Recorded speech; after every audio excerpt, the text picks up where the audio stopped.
모든 것을 대처하고 평정을 유지하는 성도 회복하기, 고난주간 특세 5일차 설교를 같이 나누고자 합니다. 오늘은 성금요일이고요. 이 성금요일은 예수님이 잡히시던 그 새벽부터 죽으시던 늦은 오후까지 시간을 기념하는 날입니다. 이런 고난일을 생각하면서 오늘 본문을 통해 같이 나누려고 하는데요. 우리가 예수님의 고난을 생각하면서 우리는 예수님의 고난이 누구의 문제 때문에 인하는 것인가 라는 것을 먼저 우리가 생각을 해봐야 합니다. 누군가 고난당하고 형벌 받으면 우리는 이러한 형벌이 그의 형벌받은 자의 문제라고 생각합니다. 당연한 거야. 저 사람이 이 형벌받은 그 죄를 지었기 때문에 당연하게 이 형벌을 받아야 해 라고 생각하는 게 우리의 주된 모습들이죠. 주된 생각들이지요. 그 당시 예수님의 고난의 현장에 있었던 이들도 그렇게 생각했습니다. 예수를 죽이면서 예수가 잘못했기 때문에 이런 문제는 일어났다라고 생각했죠. 그래서 빌라도가 사람들한테 이렇게 얘기합니다. 바라바냐 예수냐. 왜냐면 6월절 명절 맞을 때 죄수 한 명을 풀어주는 전통이 있었는데 빌라도가 예수님이 죄가 없으니까 마음에 고난이 있는 거예요. 심히 곤란한 거예요. 그래서 바라바냐 예수냐 둘 중에 하나 골라라. 내가 그에게 죄를 묻겠다. 그런 거죠. 근데 군중들은 뭐라고 합니까? 예수님보다는 강도로 표현되었던 이 바라바를 살려달라고 외칩니다. 그리고 비난과 희롱을 통해서 예수님의 고난의 현장에서 이 군중들은 예수님에 대해서 매우 정말 예수님의 마음을 파고드는 듯한 그 가슴을 깊이 아프게 하는 말들로 예수님을 아프게 했다는 거지요. 이사야는 이미 예언했습니다. 이사야 53장 4절에 우리는 생각하기를 그는 징벌을 받아 하나님께 맞으며 고난은 당하였도다. 어쩌면 수고하고 무거운 짐진 자로 우리가 오히려 오해할 수도 있습니다. 아니 자신의 죄가 얼마나 무거우면 십자가를 질까. 이렇게 생각하는 것이 그 당시 그 순간에 군중들의 생각일 수 있습니다. 그러나 이사야는 또 예언했죠. 같은 본문의 53장 8절에 이 세대 중에 누가 생각하기를 그가 살아있는 자들의 땅에서 끊어짐은 마땅히 형벌받은 내 백성의 허물 때문이라. 마땅히 형벌받은 내 백성의 허물 때문이라 하였으리요 라고 얘기합니다.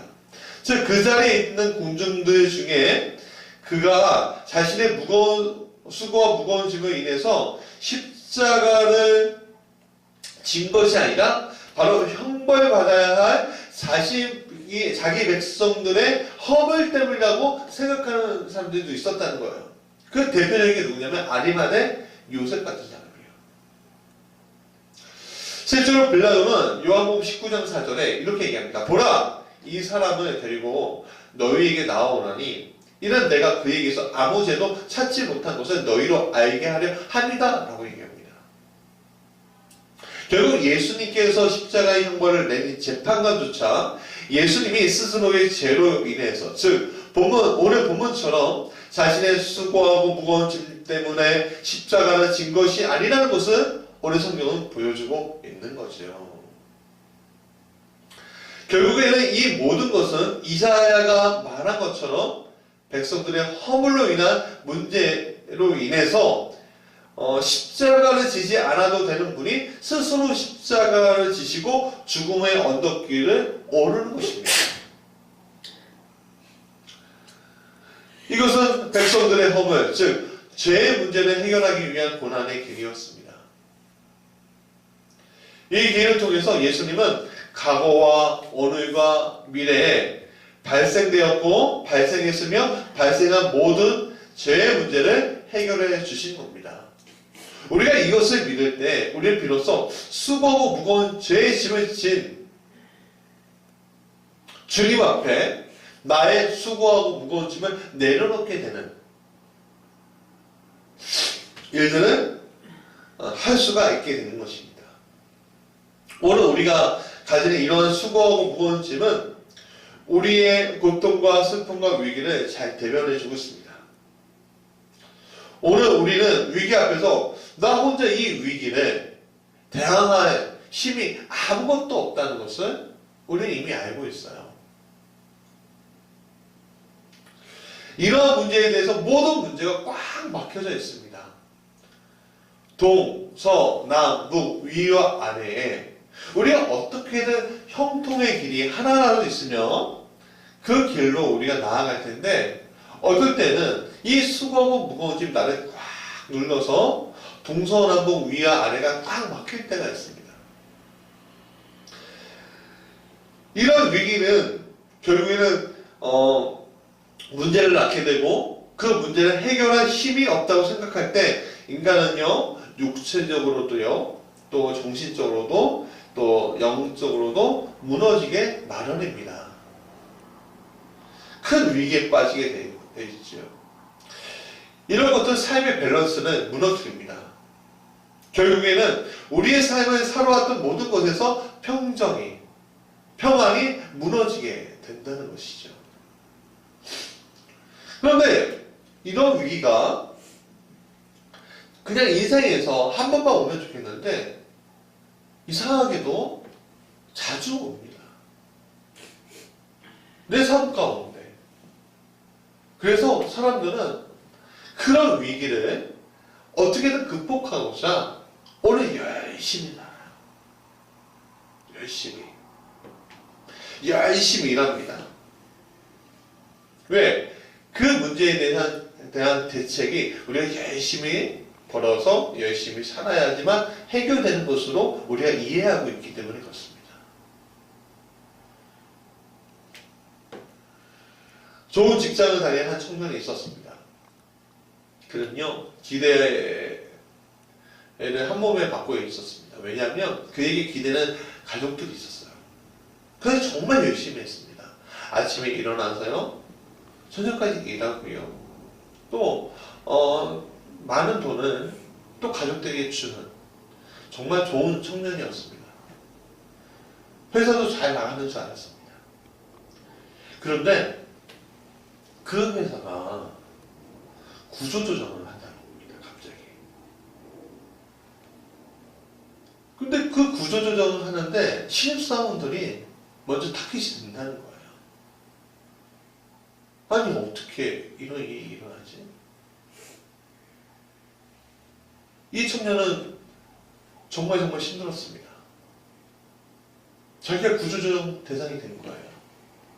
어떻게 할 방법이 없는 겁니다. 나를 보고서 살고 있는 저 가족들, 나에게 기대는 저 가족들에게 어떻게든 내가 도와줘야 하는데 이러지도 못하고 저러지도 못하는 이 상황들, 삶의 위기에 놓이게 되는 것이죠. 결국에는 극단적인 선택을 하게 되더라고요. 우리가 이런 삶의 위기에 대안이 있다면 얼마나 좋을까. 이 청년은 가지고 있는 그 수고하고 무거운 짐을 좀 누군가 대신 져주면 좋겠는데 그게 내가 될 수는 없고 나도 내 삶이 너무너무 힘든데 어떻게 저 사람의 목을 도와줄 수 있을까 라고 생각하는 이들이 얼마나 많아요. 내 이웃이지만 내 가족이지만 그 청년은 대안을 못 찾았기 때문에 극단적인 선택을 하게 됐죠. 그래서 성경은 그 대안으로 이렇게 말씀하십니다. 수고하고 무거운 짐진 자들아 다 내게로 오라. 내가 너희를 쉬게 하리라. 오늘 이런 수고와 무거운 짐이 진 이들이 많이 있습니다. 그럼 그런 이인수로 주님께 더 나아가야 한다. 주님께 가야 한다. 성경은 이야기하고 예수님 그렇게 초대하고 있는 겁니다. 왜냐하면 그 수고하고 무거운 짐을 다른 가족들이 대신 져주는 것이 아니라 오직 주님만이 져주실 수 있기 때문에 그렇습니다. 대안이 있으면 굳이 오지 않아도 됩니다. 그러나 인생 가운데 대안이 찾아봐도 없을 때가 있습니다. 그러면 그때 누구한테 선택할 겁니까? 누구한테 그 문제를 해결해 달라고 할 겁니까?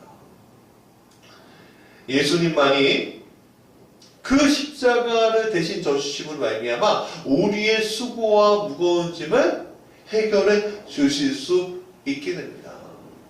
우리가 그것을 인정한다면 주님의 십자가 앞에 나의 수고와 무거운 짐을 내려놓을 수 있게 되는 거죠. 크리스찬이란 찰로 역정의 주인공 크리스찬이 복음을 알게 되고 그 복음을 알면서 자신이 그동안 자기의 등 뒤에 수고하고 무거운 짐을 가득 지고 있다는 것을 알게 됐습니다. 이 문제를 해결할 길이 없었고 조언자, 설교자의 조언을 따라 이제 그가 믿음의 길로 이제 한 걸음 한 걸음 나아갑니다. 너무너무 힘든 거예요. 왜? 수고하고 무거운 짐이 너무 많은 거예요. 가정에서, 직장에서, 사회에서, 나라에서, 또 내 개인적인 어떤 죄의 문제 때문에 그 수고하고 무거운 짐이 가득 있는데 그 죄의 짐이 풀어지는 시점이 있는 거예요. 그가 십자가를 발견하고 십자가의 언덕을 발견하고 그 십자가를 만났을 때 그의 수고하고 무거운 짐이 벗어지는 것을 존 버년의 찰로 역정에서 보게 됩니다. 자, 여러분, 우리가 바둑이나 장기나 어떤 놀이를 할 때 우리가 그 자리에서 놀이하는 게임하는 그 자리에 주인공이라면 내가 그 게임을 잘 이끌어 나갈 수 있을까요? 아니면 거기에 한 발자국 나와서 그것을 관찰할 때 더 조언을 잘할 수 있을까요? 한 발자국 나올 때 더 잘 보입니다. 왜냐하면 사람들은 게임에 집중할 때 다른 것이 안 보이고 자기의 문제만이 보이기 때문에 그렇습니다. 그렇기 때문에 순간 잘못 드는 겁니다.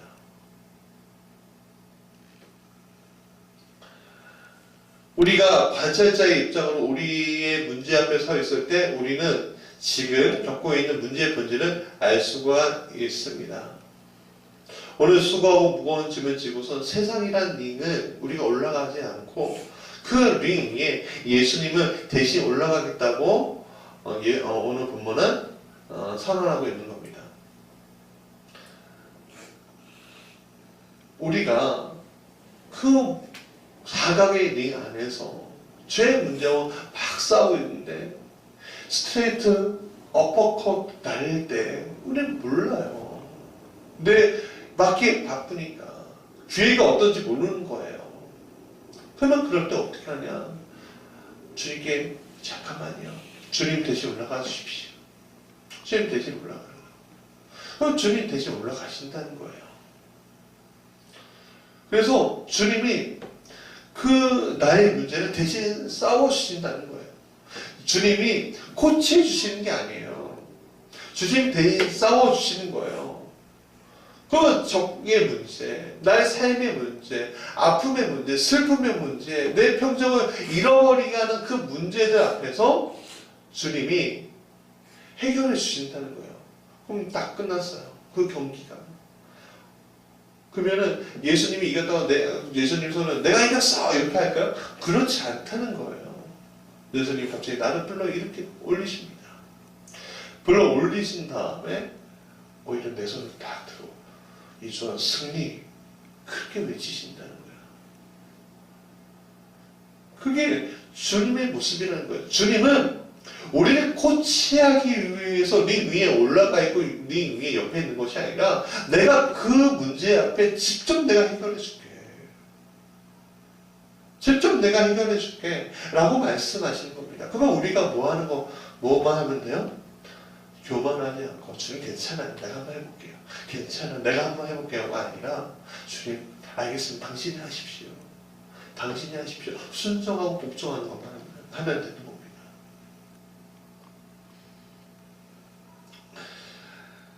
그때 왕이신 주님이 우리의 문제 앞에서 해결하시고 인도해 주시는 걸 우리가 보게 되는 겁니다.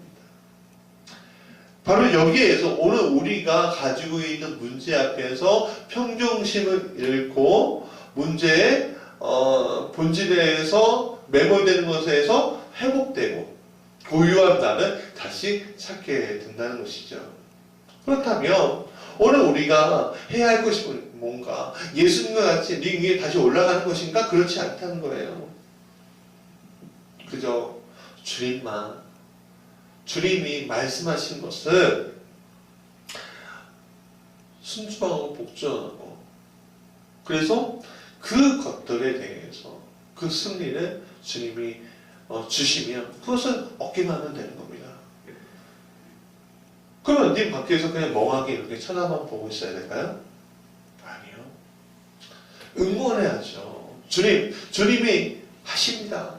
아멘, 아멘, 할렐루야, 할렐루야 외쳐야지요.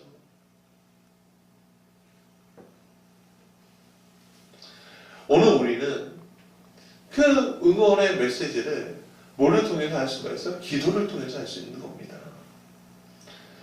우리가 기도를 통해서 이 영적인 감수성을 가지고 바라볼 수 있게 될 때 오늘 우리의 모든 문제가 예수님에 인해서 해결되게 됩니다. 우리의 수고하고 무거운 짐이 예수님으로 인해서 해결되는 것. 여러분들 그것을 믿으시고 오늘도 승리하시길 간절히 원합니다. 기도하겠습니다.